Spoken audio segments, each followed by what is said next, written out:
our latest efforts. To save lives and livelihoods, I want to emphasize a few things. First, many communities in Hurricane Milton's path do not have a moment to catch their breath between Helene and Milton. Two historic storms in 2 weeks. I want to thank everyone who has followed local guidance to evacuate ahead of landfall. I know it's really tough leaving behind your home, your belongings, everything you own. But I urge everyone in Hurricane Milton's path to follow all safety instructions as we head to the next 24 hours. It's literally a matter of life and death. Second, for the last week, my team has done everything possible to prepare for this storm. I immediately approved emergency declarations in Florida and the Seminole Tribe in Florida. I also surged search and rescue teams, water, food, power generators, ambulances to the region. In my direction, Administrator Criswell will be in the State Emergency Operations Center in Florida tonight. And Kamala and I are going to keep pressure on the companies so prices stay stable on gasoline, flights, and goods people need. Finally, we're teaming up with state and local officials to support impacted communities. I spoke with the Florida Governor DeSantis, with Mayor Tampa Castor, the Tampa Mayor, the Clearwater Mayor, Rector, and the Pinellas County Chairwoman, Peters. I offer them everything we need, everything we have, everything they need. And I made it clear to them they should reach out if there's anything more they need. I gave them my personal phone number here at the White House to contact me directly if that's necessary. Let me close with this. I want to thank the governors of all the affected areas over the last couple of weeks. Florida, North Carolina, South Carolina, Georgia, Tennessee, Virginia. You know, we've been in constant contact, and they've been very thankful and appreciative of the help the federal government is providing. And I'm appreciative of all they're doing as well. And I've told them to contact me with anything else they need. We have made available an unprecedented number of assets to deal with this crisis. We're going to continue to do so until the job is done. But now I want to be clear about something. Over the last few weeks, there's been a reckless, irresponsible, and relentless promotion of disinformation and outright lies that are disturbing people. It's undermining confidence in the incredible rescue and recovery work that has already been taken and will continue to be taken. And it's harmful to those who need help the most. There's simply no place for this to happen. Former President Trump has led the onslaught of lies. Assertions have been made that property is being confiscated. That's simply not true. They're saying people impacted by these storms will receive $750 in cash and no more. That's simply not true. They're saying the money is needed for this crisis is being diverted to migrants. What a ridiculous thing to say. It's not true. Now the claims are getting even more bizarre. Congresswoman Marjorie Taylor Greene, a congresswoman from Georgia, is now saying the federal government is literally controlling the weather. We're controlling the weather. It's beyond ridiculous. It's got to stop. In moments like this, there are no red or blue states.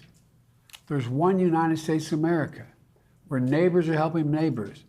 Volunteers and first responders are risking everything, including their own lives, to help their fellow Americans. State, local, and federal officials are standing side by side. Let me repeat, no one should make the American people question whether their governments will make sure that this disaster, when it strikes, they'll be there. We will, all of us. I'm going to turn it over to Vice President Harris, if that's okay with all of you. Thank you. Madam Vice President. Thank you, Mr. President. And Liz, thank you for the work that you have been doing. As the President said, we've been working around the clock to prepare for Hurricane Milton and to ensure that people are safe, including ensuring federal, state, and local resources are being coordinated in a smart and efficient and effective way. We have also been in constant contact with the leaders in Florida to make sure that we are cutting any red tape that might get in the way of getting relief to folks, to make sure also that communities receive the resources and the support that they need as quickly as possible. Already, we have sent more than 1,000 federal personnel to be on the ground in Florida to assist with what needs to happen in the state to prepare for this hurricane, and we will continue to scale up those efforts. To the people of Florida, and in particular, the people of the Tampa region, we urge you to take this storm seriously. As has been said before, this is a storm that is expected to be of historic proportion. And many of you I know are tough and you've ridden out these hurricanes before. This one's going to be different. And so we ask you that by every measure, understand it's going to be more dangerous, more deadly, and more catastrophic. So please listen to your local officials. They know what they're talking about. They know what they're doing. And if you are told to evacuate, please evacuate immediately. Do not wait until it is too late. And in the hours and days ahead, President Biden and I and our administration will continue to do everything we can to protect the people who have been in the path of this storm. And once the storm has passed, we will be there to help folks recover and rebuild, as we continue to do for those communities in Florida, Georgia, North and South Carolina, and across the Southeast who have been devastated by Hurricane Helene. Finally, as the president mentioned, to any company that or individual that might use this crisis to exploit people who are desperate for help through illegal fraud or price gouging, whether it be at the gas pump, the airport, or the hotel counter, know that we are monitoring these behaviors and the situation on the ground very closely, and anyone taking advantage of consumers will be held accountable. The bottom line is this hurricane poses an extreme danger, and we urge everyone in Florida to take extreme caution. And we are with you, and we will get through this together. And with that, I will hand it over to Homeland Security Advisor Liz Sherwood-Randall. Thank you, Madam Vice President. Mr. President, Madam Vice President, you will now receive a briefing on the latest forecast for Hurricane Milton and actions that we have taken to prepare for it and be ready to respond to it. You'll hear from Administrator of FEMA, Deanne Criswell, the Director of the National Hurricane Center, Mike Brennan, the Director of the National Weather Service, Ken Graham, Secretary of Homeland Security, Ali Mayorkas, and the Commandant of the Coast Guard, Admiral Linda Fagan. We'll begin the briefing with Administrator Criswell. Over to you, Deanne. Thank you, Liz. Mr. President, Madam Vice President, I just want to assure you we are taking this storm very seriously. As you will hear from Dr. Brennan shortly, Milton is currently a Category 4 storm and will remain a hurricane as it crosses over Florida. At your direction, Mr. President, I will be traveling down to Tallahassee tonight to embed at the state EOC to meet with my team as well as our state partners. And I will be there to assess the damages and the impacts immediately following the storm, working in close coordination with the state to ensure that they have everything that they need to support their priorities. As you have always directed me to do, I am leaning forward to make sure that we are strategically placing our resources and our teams to be able to rapidly respond in Florida. There are currently over 1,000 federal personnel on the ground in Florida supporting the efforts from Hurricane Helene, as well as the previous storms that have happened over the last few years. And I have directed, at your direction, an additional 1,200 search and rescue personnel from FEMA, the Coast Guard, and the Department of Defense to stage in Florida so they are ready to take action as soon as Milton makes landfall. This also includes 30 high water vehicles, helicopters, as well as boats to be able to go in and support the counties and the states as needed. I've also moved over 500 ambulances to help assist with the response, 6 incident management assistance teams, one specifically into Tampa and others throughout the region, multiple power assessment teams, and dozens of medical facility assessment teams so they can go in and check on the health and medical facilities as soon as the storm passes. And Mr. President and Madam Vice President, I have also moved millions of meals and liters of water into Florida to be able to support any of those immediate needs. I really appreciate, Mr. President and Madam Vice President, your continuous effort to help lift up the warnings and the guidance that you just gave about what people need to do in the path of Hurricane Milton. This is an extremely dangerous storm, and we need all of the residents that are in the path of the storm to listen to their local officials. They will tell you if there's still time to evacuate or what you need to do if you are still where you're at. They will give you the right information about what you need to do to protect yourself where you are at right now. Sometimes just traveling a few miles inland can mean the difference between life and death, and nobody has to lose their life as a result of this storm. So in short, Mr. President and Madam Vice President, I assure you we are taking this storm extremely seriously. We are focused and we are ready to support the people of Florida. Dan, you're doing a hell of a job. You always have. We've been through a lot of this together, all three of us, including the Vice President. And I have one question right now, though. What are you most worried about today and into tomorrow? And what messaging can we do to help people in the hours before it makes landfall? Mr. President, the biggest concern is making sure people have gotten out of harm's way. Over the next 24 hours, we are going to see significant winds. We are going to see storm surge. We are going to see flooding from the rain. People need to be able to take this storm seriously. They need to move, if they still have time to move, out of harm's way. And we are prepared to support Florida with additional search and rescue assets to help save lives. That's our immediate concern, Mr. President, is saving lives over the next 24 hours. Have you ever seen a storm like this one since you've been in charge?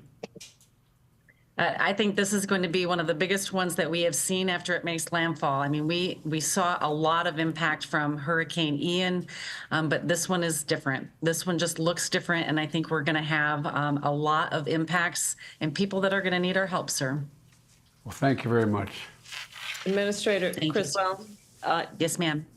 are we concerned about any misinformation or disinformation regarding evacuations that we need to clear up at this point?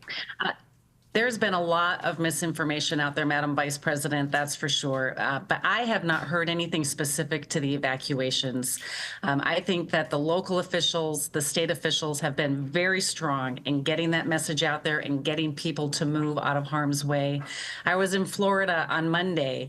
I met with the mayor of Tampa as well as the mayor of St. Petersburg, and we saw people evacuating. And so they are listening to their local officials, and that was encouraging. That's great. Thank you. I think we'll move on then. Thank you, Administrator Criswell. We'll move to Director Brennan from the National Hurricane Center. Thank you, Liz. Mr. President, Madam Vice President, good afternoon. As Administrator Criswell mentioned, we are just hours away from seeing a potentially catastrophic hurricane landfall along the west coast of Florida, with the center of Milton expected to cross the coast late this evening or very early tomorrow morning.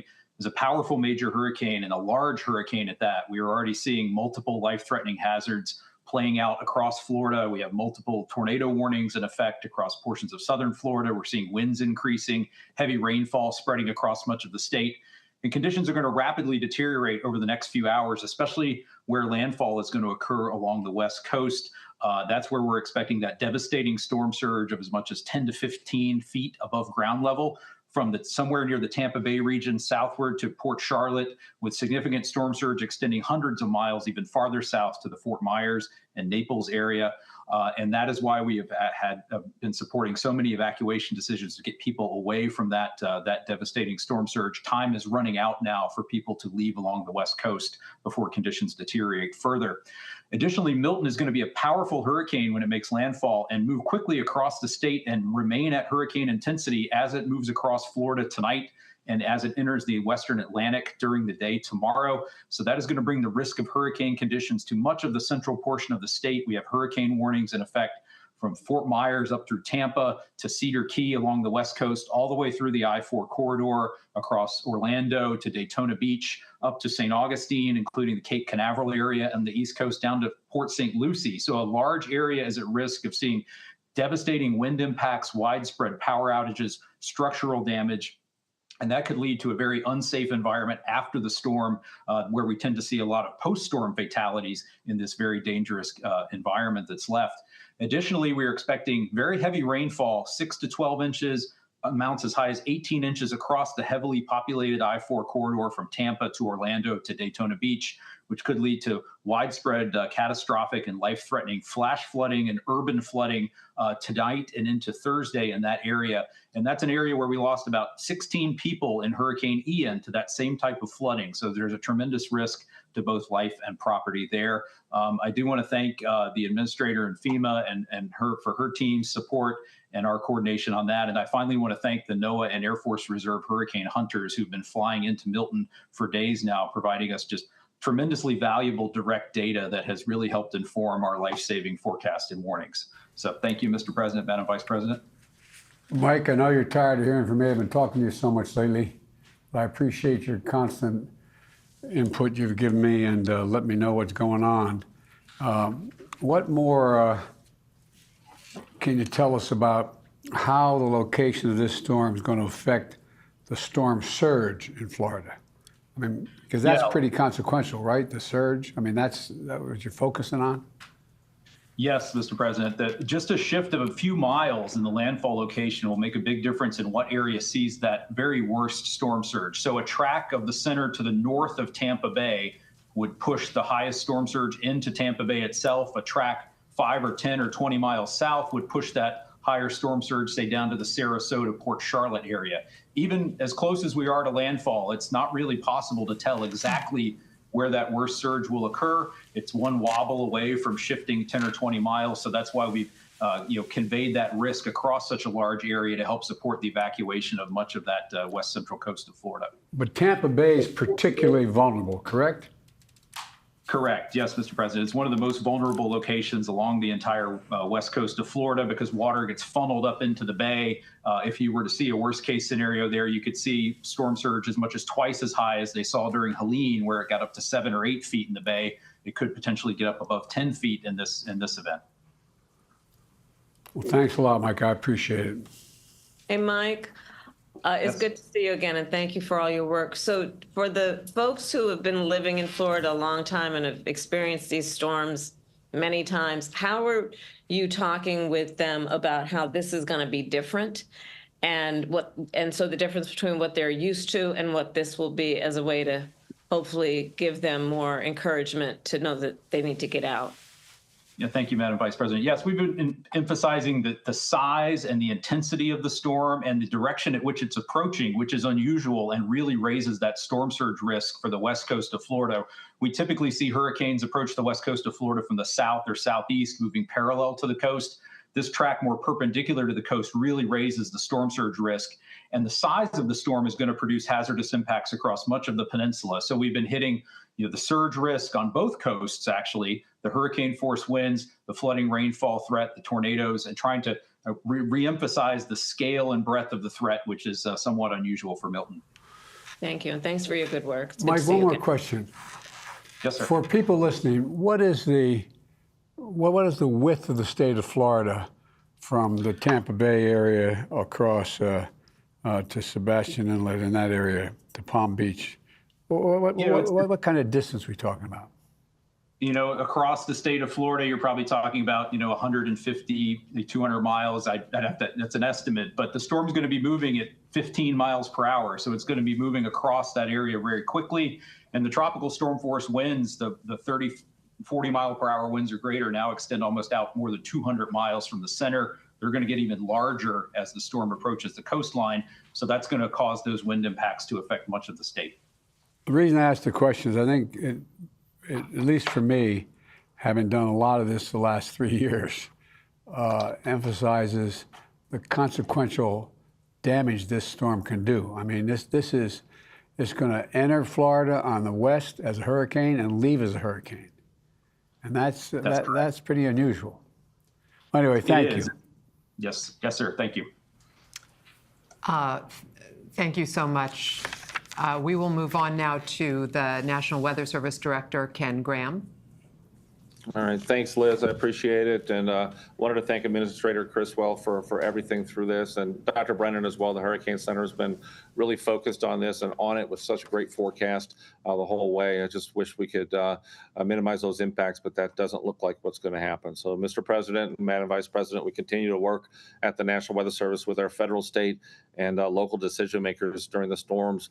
Look, we actually have our scientists embedded with FEMA, the state and local emergency operations centers, and we also have our scientists embedded with the U.S. Coast Guard District 7 to really help out with these decisions to make sure they're right there to answer the questions as they come up. They're covering really the subtleties, as you've mentioned in this forecast. Dr. Brennan mentioned those small changes can make a big difference. Little wiggles really do matter. Those small wobbles make a difference in the storm surge. And all these big storms, they wobble and wiggle all the way in. We'll see that happening as this gets closer to landfall. So as Administrator Criswell said, listen to those local officials. I can't stress enough, 30 years with NOAA, 30 years in the Weather Service. This is a particularly dangerous track. People really need to be getting into their safe locations as the impacts start deteriorating really quickly over the next few hours. Words really matter in these storms. Even if the winds decrease somewhat near landfall, we really try to avoid words like weaken. It really gives a false sense of security to the public. So we really want to stress that no matter what happens to that, the wind speed in this system, catastrophic impacts will result either way. The size of the wind speed, the actual size of it will be expanding, as Dr. Brennan was saying. So much of that impact will cover most of the peninsula. And Mr. President, like you said, Milton, think about it. I just goes over my mind over and over. Milton will enter as a hurricane and exit as a hurricane. So you'll see damage from the landfall point on the west coast, and you'll see damage on the east coast as well. So it's really important to focus on those impacts. Again, seeing those impacts on both coasts. We're really starting to see the impacts as we speak. I was just looking at the radar before doing this meeting here, and we've got tornadoes already touching down in some spots in Florida, and some have been confirmed that have touched down as well. And about 90% of those tornadoes occur on that right front quadrant of a tropical system. So we're really, our folks are at the Weather Service are on duty 24 hours a day, watching that radar to make sure that we can get those warnings out quickly to people so they can take cover. And as Dr. Brennan said, think about it, Mike, right, 140 miles wide. Now we're 200, and we expect it to be greater than 240 miles away from the center with these winds. So that's a huge area that we can see some of that damage. Very concerned about the storm surge, and I wanted to double down on something. It's not just Tampa Bay with that 8 to 12 foot forecast, or 10 to 15 down to Boca Grande. I mean, you could see 5 to 8 feet of storm surge all the way down to Chokoloskee. Think about Fort Myers, Naples, well away from that center. We just got to really keep reminding people they're not safe, even though you're not, not near the center of the storm. So we'll continue to really message that as we can. The other part of this, flooding could last a while. So unlike other areas with elevation, there's not much elevation in Florida. So some of these rivers are going to be slow to drain. Some of these rivers could stay up for about a week after the storm, and the storm surge will act as a blocker to drain some of that rain from the inland area. So that could really be add some challenges to some communities with the flooding and recovery efforts, as some of the roads will be pretty impassable. So, I was looking at this, Mr. President, Madam Vice President. Yesterday I said the clock was ticking. Today I'm saying the alarm bell's going off. People really need to start getting into their safe place. And as always, the Weather Service remains on duty 24/7 to make sure the decision makers have all the information they need and the updates to this storm. Ken, I'd like to focus on one thing you said. I don't think most people would think it, but the idea that sometimes it takes days for rivers to crest after a major storm like this. Are there any particular areas of concern that that are related to this type of flooding? And how long do you think the flooding conditions could last? In other words, I think people think once the winds are died down and have gotten through that, okay, we're all set. But these rivers flooding are consequential, and it takes time, right? It takes time. That storm surge pushes up every nook and cranny of Florida. So it goes up bays, goes up rivers, it fills in all these areas. And then you add that incredible amount of rainfall, and that rain can't drain because the storm surge has it blocked. So just really looking at some of the areas in Hillsborough River, Alafaya River, the Peace River, some of these type of traditional places that could flood, we really got to watch those areas and those communities. So it takes quite a while for that water to drain. Thank you very much. Hey, Ken, I have a question for you. You mentioned words matter, and I know there's a lot of media following this briefing. So there have been we've gone from a Cat 5 to a Cat 4, and the language that a lot of folks have been using is downgrade. But it sounds like you're cautioning us that that may communicate a sense that the danger is lessened when in fact it's not. Can you talk a little bit about that? Because I know a lot of folks are watching right now and would love to have your feedback on how we should be talking about this. Yeah, we need everybody that communicates to the public to be on the same page with the words, because I've 30 years of doing this. I've seen this so many times. People will think, oh, it was a Cat 5, now it's a Cat 3. That's not a reason to relax. It's not weakened. That's not diminished. That means that we've expanded the wind field. The impacts don't change associated with that. And I've seen this in Hurricane Florence and other historic hurricanes. So we have to be mindful of the words that we use and focus on those impacts. Those impacts haven't changed no matter what the wind speed does over the next 24 hours. Thank you. That's very helpful. Thank you. Thank you, Director Graham. We'll go now to Secretary Mayorkas, the Secretary of Homeland Security. Ali, over to you. Thank you very much, Liz. Mr. President, Madam Vice President, if I can just pick up on the important phrase, the words matter. I want to thank you for the strength and moral clarity with which you have been speaking to bat down false information that is being spread. That false information is only hurting survivors in need of help. And it is also hurting the first responders who are so bravely risking their lives to deliver that help to the survivors. Mr. President, Madam Vice President, we are executing on your directive to not only rely on FEMA to provide emergency relief, but to draw upon other resources throughout the Department of Homeland Security and throughout the federal government, throughout your administration. I know you will hear from the Commandant of the United States Coast Guard, Linda Fagan. The United States Coast Guard has deployed almost 1,300 personnel to Florida, not just for search and rescue, but also to ensure the safety and security of the port of Tampa, which is a critical lifeline for supplies that are needed by Florida and elsewhere. I want to also say that our U.S. Customs and Border Protection has devoted search and rescue personnel as well as other parts of our department. To give you just a quick snapshot of some of the resources that are devoted from other parts of the administration, the Department of Defense is providing search and rescue, commodity movement, commodity distribution, and security to Florida. We already have 1.5 million meals and 2.8 million liters of water ready to provide to people in need. The U.S. Army Corps of Engineers is providing temporary power, temporary roofing, debris removal support, and engineering expertise. The U.S. Forest Administration is also providing debris removal. This is absolutely critical so that our search and rescue personnel can reach the people in need and provide them with the humanitarian relief upon which they rely. Health and Human Services is providing hospital and health-related support. The Small Business Administration has dedicated 137 personnel to assist people who have lost or whose businesses are destroyed, to get them back up on their feet and understand what resources are available to them. We have an entire administration dedicated to this effort at your direction. And with that, I'll pause. Hey, Ali, Mr. Secretary, do you have everything you need from all the federal departments and the agencies in support of this response? Is there anything lacking?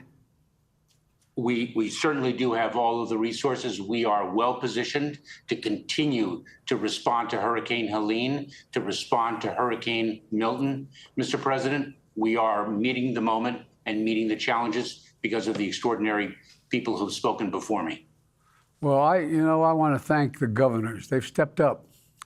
All this disinformation going out about how, we're devoting all this money to migrants, and even one congresswoman suggesting that I control the weather and implying that I'm sending it to red states.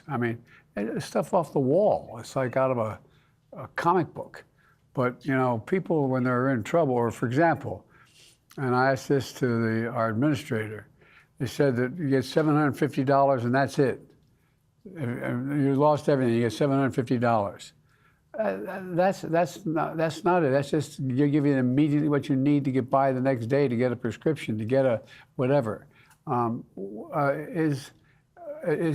you getting calls already about what we're going to be able to deliver for people who get in trouble?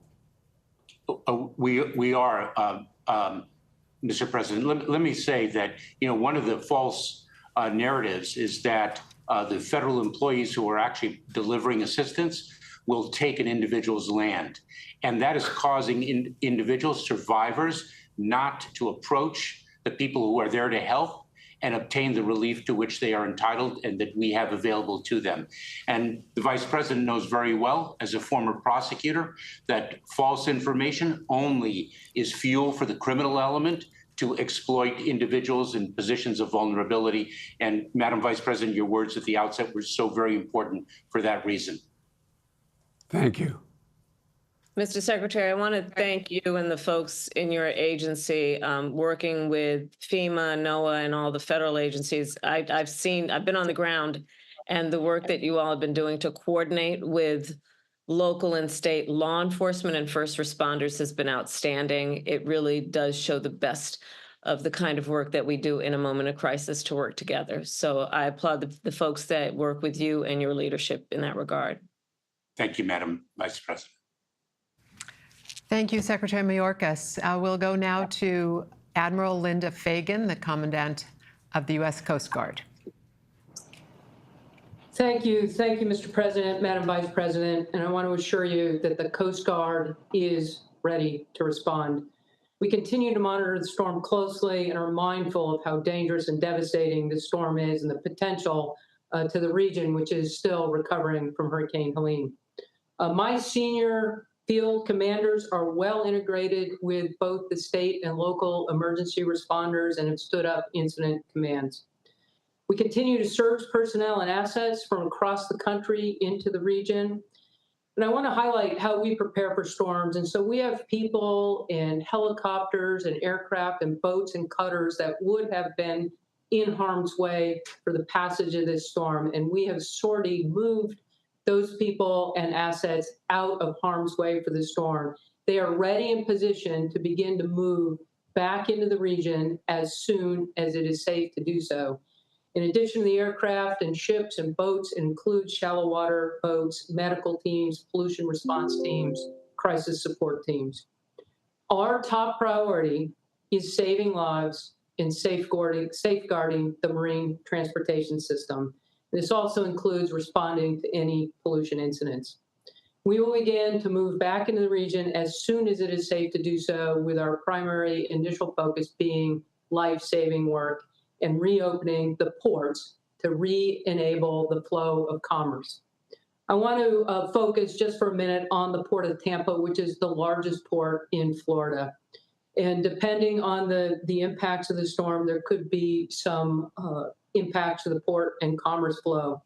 We will conduct overflights as well as bring ships into the region to ensure that the channel and the harbor is clear and safe for commercial traffic. We will work with the Army Corps of Engineers and others to do those assessments.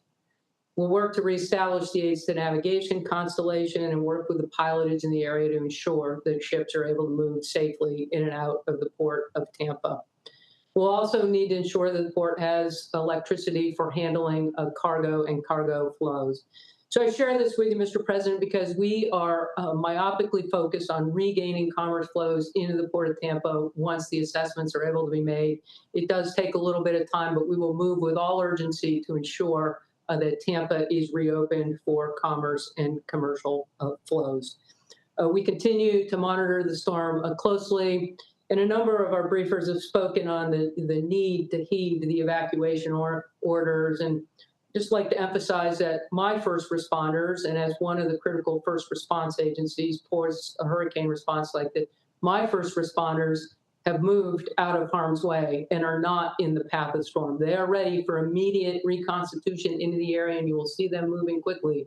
But as the storm effects come on, people really need to move into safe positions so that they do not lose their lives. Mr. President, your Coast Guard is ready to respond, and we are well positioned for that. Thank you, sir. Admiral, one of the things that I don't know whether people have not been through any kind of hurricane in the past may not understand is that when the rainfall and the flood surge are significant, but these elevated water levels are likely to be accompanied by large and destructive waves. It's not just the water rising, there's significant waves. And what do you anticipate, if anyone else wants to respond, what do we anticipate in terms of the wave damage that's done? Not just the water rising, but these waves, large waves coming in. Sir, I'll just touch on the impact of the water and just the flow and significance of any kind of increased water flow, storm surge, whether it's wave driven or otherwise. It creates conditions that are incredibly hazardous to life. People can't swim or save themselves, which again just emphasizes why it's so critical that people evacuate and get themselves out of harm's way. And that allows then for the assessment with regard to any property or property impacts. I know search and rescue is obviously the #1 priority immediately after the storm, but we know that the Port of Tampa is critical for the state and the state's economy and the region as well. What can you and the Army Corps of Engineers do to get the port quickly reopened once this storm passes through? Yes, thank you, Mr. President. We're already in conversations with the Army Corps of Engineers aligned on the need to begin those assessments as quickly as possible to determine whether there were any impacts from the storm or not and regain and reopen the Port of Tampa. The Port of Everglades is also a critical port on the east coast of Florida. The Port of Everglades remains open for fuel tankers to ensure that commerce continues to flow into the state from other ports that are not in the direct impact of the storm. But sir, I assure you, we in the Corps of Engineers are already in conversation with regard to what it will take to reconstitute the Port of Tampa, and we will lean into that work as quickly as possible. Thank you, Admiral. Appreciate it. Commandant, I echo the President's words. Thank you for what you and the men and women of the Coast Guard have been doing in response to Hurricane Helene and now this, and your emphasis on the importance of the port in Tampa is critically important to recovery. So thank you for all the work that you are doing. I know that resources are spread thin in terms of your folks being on the ground in every area right now, and you're doing an extraordinary job. So thank you for that. Thank you, Madam Vice President.